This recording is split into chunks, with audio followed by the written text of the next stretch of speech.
Vanakkam, Namaste Ositaram, and welcome to the second edition of Temple Talk, where in this video we are going to talk about questions being asked and not being answered appropriately or precisely. Many people have more or less related to me, those who I have had conversations with, and so on, and even I have had this experience.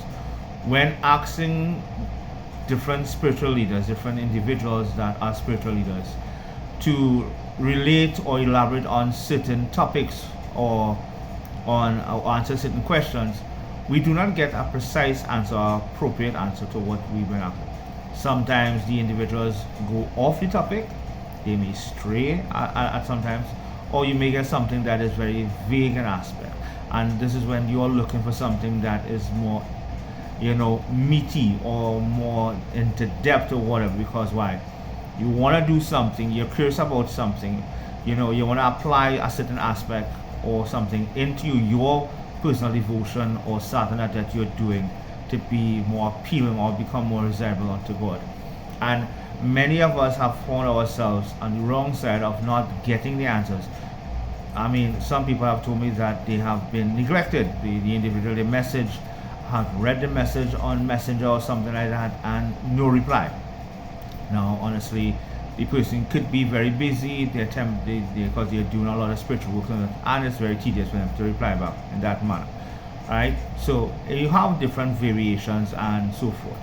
But this is what I want to get at, is that we need our spiritual leaders, those our pusaris, pundits, pujaris, gurus and so forth, brahmacharis and so forth, no matter what aspect, in Vaishnava, Shiva, Agoric or Shakta, anyone, to more or less be able to answer the questions. Because why? We look to you for those answers, to be able to relate the knowledge that you have more or less learned in so many years gone by under the tutelage of your guru or gurus or whatever school of doctrines that you have learned to do all these things that you do, reading the Ramayana and all these different things, the Bhagavad, and reading the Ramayana and doing discourses, whatever, to be able to answer most basic questions or simplest questions.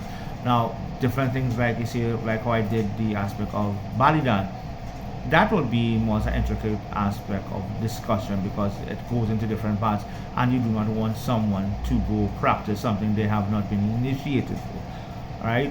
So that I could understand, or tantric worship in that aspect. So I can understand those conversations that are being done. But when people ask you about different sadhanas that one can do, or different devotion for a particular deity, or ask you about different deities, who they are, what are they offering someone, or most common, fasting and different rites leading up to the puja. These are most common questions that most people have and ask what can be done, what not can be done. And we can look into that as in simple. So you look at as in fasting as using a point of connection here. In the different Puranas and them, the Kalika Puran, the Shiv Puran, the Vayu, the Matsa Puran, and even going as far back as Agni Puran, which gives doctrines of performing and observing different vrats and different fasts according to the different ekadasis for every single month, every day of the bright fortnight or the dark fortnight, which is either full moon or new moon. Alright, so you have that. Then there are different vrats for different days of the week. So you also have different fasting and vrats for that. Then you have different vrats and fasting for different deities, different things like Surya, Shani, Mahadev himself, Nagdevata, Lakshmi Mata, Varaha, Narasimha, all these different, even up to Krishna. Based on the puja that you are doing, there are different vrats that you can perform for these different deities and so forth. Different fasts you can perform also. So there are deities in the different Puranas and so forth, right? The Varaha Puran and so forth. They teach you and they show you in these particular doctrines the different vrats that you can perform, starting as 4 in the morning, 4 a.m. in the morning before the sun has risen, and doing different things leading up. Right? Yes, there are universal ones like fasting no salt. So salt for some words we locally understand it no food. Right? Some people might cook food with no salt. Right? Then you have like people just eating fruits alone. You have just like consuming milk. You have the ones of no drinking water at all, not going to even swallow your own spit. So there are different routes and fasts one can do to become desirable unto God or that particular deity they're trying to puja or worship. Right? So there it is your devotion. Your sadhana starts quite at the beginning of your fast, leading up to the day of the puja itself, when the pandit or the pusari or the pujari comes to do that.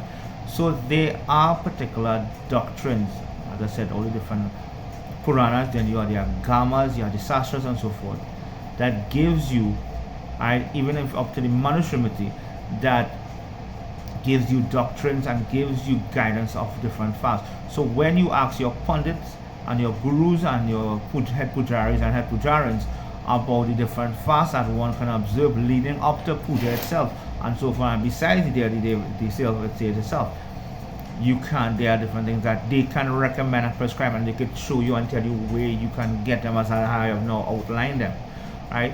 But we don't get these things. We get people giving us vague answers.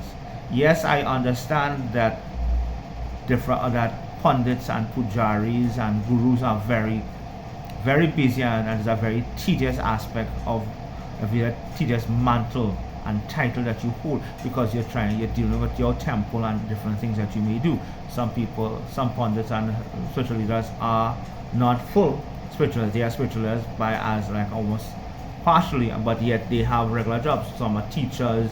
I know a pundit that was a taxi driver, and he did that for many years, right? But this is what, when your chelas, your shishas, your devotees, your student, your disciple ask questions, please be able to answer them appropriately, precisely, and give them the knowledge that they so rightfully deserve, and they are seeking from you. They are hungry for that knowledge, and when you give them that knowledge, they are able to do much more for themselves and expand in themselves and so forth. Right? So this is what, as I said again, many of us have always exclaimed that when we ask questions, we don't get the answers to them. We don't get the appropriate answers. We don't get the precise answers. And this is what the knowledge that we're seeking from those who are supposed to be enlightened, who are supposed to be knowledgeable, who are supposed to be seasoned in this aspect of worship and devotion and japam and all these different things. And yet, when we look on social media, we don't get it. When people ask these many different spiritual leaders and they ask basic simple questions, you're not getting the meat, you're not getting that substance that you need from them. You're getting vague.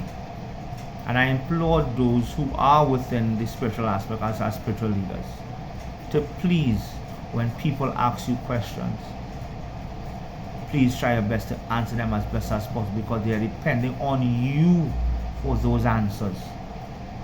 And please be able to show them where they can get, so they could more enlighten themselves much more, so they could bring themselves closer to God through your guidance and through their journey of learning on their own also.